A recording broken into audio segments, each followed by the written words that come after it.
Hello tout le monde, j'espère que vous allez très bien chez vous et que vous allez très bien fêter vos fêtes de fin d'année et de Noël. Alors comme vous avez sûrement remarqué, les sujets d'aujourd'hui, c'est les rôles qu'occupait la reine-mère dans l'Afrique impériale. Donc je ne vais pas interagir, d'ailleurs dans la vidéo vous n'allez pas me voir, voilà pourquoi je fais ce podcast. Donc aujourd'hui j'interagis avec Natou Pedro Sakombi qui est une auteure, essayiste, critique littéraire et doctorate en histoire d'origine nigériano-congolaise. Ses écrits tournent principalement autour de l'histoire de l'Afrique et des questions féminines africaines d'hier et d'aujourd'hui. Alors elle est auteure de 2 livres que je trouve très intéressants. Je vous invite d'ailleurs à aller visiter les livres. Je vous mets le lien dans la description. Le premier livre s'appelle Maternisme. Le deuxième livre s'appelle Du sang bleu à l'encre noire. Je vous mets le lien dans la description pour aller acheter son livre. Voilà, et ensuite, elle a aussi une chaîne YouTube qui s'appelle Natura, où elle raconte des histoires sur l'Afrique, principalement sur les femmes africaines et tout ça.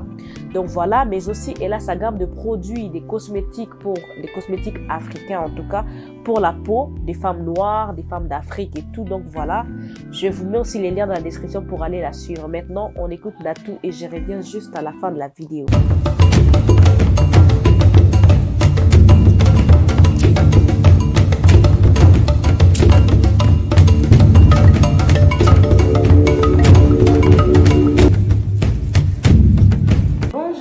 Mira et bonjour à tous les téléspectateurs de cette magnifique émission dont je salue d'ailleurs l'initiative. C'est avec grand plaisir que je vous retrouve ici dans l'ancien royaume du Dahomey. Donc on est au Bénin, à Cotonou plus exactement, et nous allons échanger sur la thématique des reines-mères. Alors qu'est-ce qu'une reine-mère ? Ce que nous devons d'abord savoir, c'est que le terme reine-mère, c'est une traduction française de différents termes utilisés par différents peuples africains pour parler de femmes au pouvoir. Donc avant même la notion d'ancienne qui dirige ou de mère du roi, mère du monarque, il y a cette notion de femme au pouvoir. Si l'on prend cet exemple chez les Akans ou les Ashanti, où on parle du terme Hema, qui signifie littéralement femme qui dirige, on se retrouve vraiment dans cette idée qu'avant d'être une mère ou d'être reine, on est vraiment dans cette notion de femme qui a un certain pouvoir. Autre exemple intéressant, c'est celui du terme Maïjira dans la tradition Pabir. Maïjira peut être littéralement traduit par monarque femelle. Donc on est véritablement dans cette notion de femme qui dirige. Alors, on peut prendre un autre exemple qui est très révélateur aussi.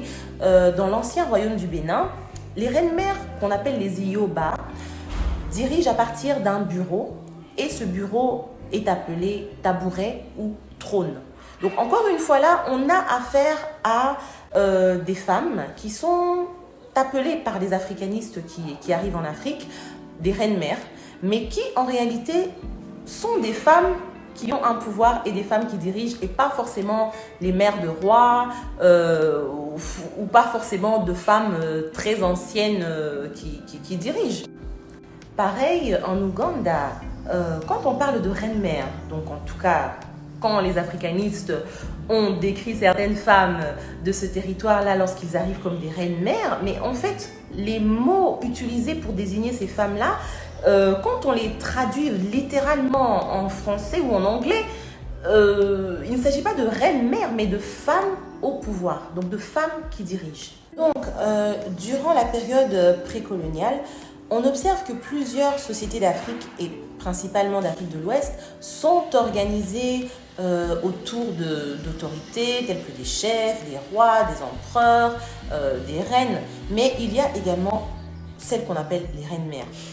Et ces dernières sont des femmes d'un certain âge.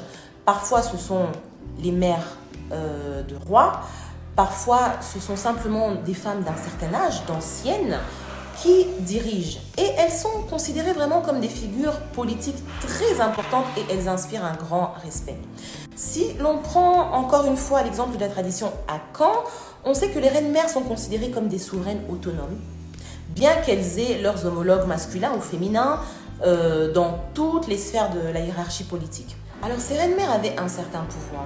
Et le premier pouvoir qu'elles possédaient était un pouvoir d'ordre spirituel. Elles étaient vraiment considérées comme les têtes spirituelles de leur communauté. Et elles étaient aussi surtout considérées comme les gardiennes de la connaissance généalogique de leur lignée. Donc, elles étaient vraiment respectées par rapport à cela. Sur le plan politique, elles avaient le droit de veto sur les décisions du roi ou du chef. Elles pouvaient par exemple aussi nommer leur propre ministre ou aussi même choisir, donner leur avis plutôt, disons, par rapport aux candidats qui se présentaient pour devenir les prochains chefs, en tout cas si les tabourets des chefs étaient vacants. Elle pouvait aussi présider des procès, elle gérait des litiges, des problèmes d'ordre familiaux, des problèmes d'ordre conjugaux. Donc bien évidemment, les reines-mères qui ont vraiment marqué l'histoire sont celles qui ont eu une influence considérable sur leurs fils, qui étaient donc les monarques, et qui ont... dont les décisions ont été marquées du sceau de ces femmes absolument incroyables. On peut citer par exemple la reine Nazabidoum, qui est du royaume Bamoun, du Cameroun, qui était donc la mère du fond du Bamoun, qui était Njoya. Alors on peut aussi parler de la mère de Shaka Zulu, qui est Nandi, qui a eu une influence extraordinaire également sur les décisions que prenait son fils, déjà même dans la manière dont son fils gouvernait. On reconnaissait l'éducation de la mère. On peut bien évidemment parler aussi de Lioba Idia, qui était donc la reine-mère, la toute première reine-mère du royaume du Bénin.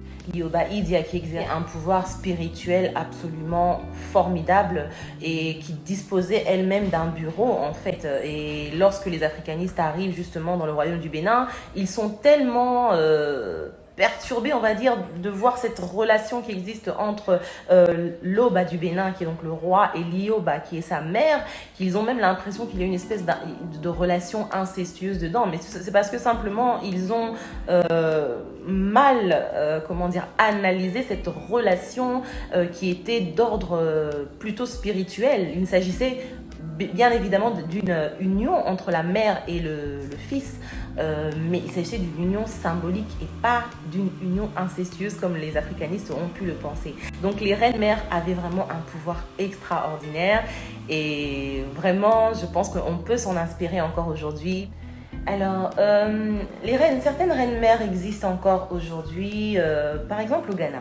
Au Ghana, on retrouve encore beaucoup de reines-mères, mais elles attestent que leur autorité n'est plus aussi respectée qu'avant, que les autorités des chefs masculins ont constamment pris le dessus au fil des générations, et cela s'explique évidemment avec l'arrivée des colons qui ont petit à petit cassé le pouvoir de ces reines-mères pour instaurer un peu plus de patriarcat justement. Et bon, elles continuent tant bien que mal à exercer leur rôle et à s'adapter au monde changeant qui les entoure. Leur position est quand même restée vitale au sein de certaines traditions africaines. On sait par exemple qu'au Ghana, certaines participent aux affaires politiques, elles contribuent par exemple à la sensibilisation de certaines questions sociales. Donc elles restent des personnalités influentes quelquefois. Moi je continue à penser que ces reines-mères peuvent encore beaucoup nous inspirer, nous autres femmes africaines, fortes de ces traditions dont elles ont hérité, de ces capacités à gouverner dont elles ont hérité, même si on ne leur laisse pas les exercer pleinement. En tout cas, elles sont les gardiennes de nos traditions, elles sont les héritières des connaissances en matière de gouvernance, en matière de gestion familiale, en matière de gestion juridique même, on va dire, de gestion des conflits. Et vraiment, il serait intéressant en tout cas de retrouver ces reines-mères qui existent encore et de s'en inspirer. Donc voilà. Merci énormément Natou d'avoir interagi dans cette vidéo. Merci d'avoir eu le temps de tourner cette vidéo et de répondre à mes questions. On en a beaucoup appris. En tout cas, moi, j'ai beaucoup appris et je pense que ces femmes doivent nous inspirer aujourd'hui. J'espère que ceci vous a inspiré. Ceci va motiver plusieurs personnes à considérer la femme et la femme aussi à se considérer, à savoir que Non seulement elle est mère, mais elle peut aussi diriger. N'hésitez pas à vous abonner, n'hésitez pas à activer la petite cloche de notification, partagez la vidéo, commentez et je vous dis à très bientôt pour une nouvelle histoire ou podcast. Ciao!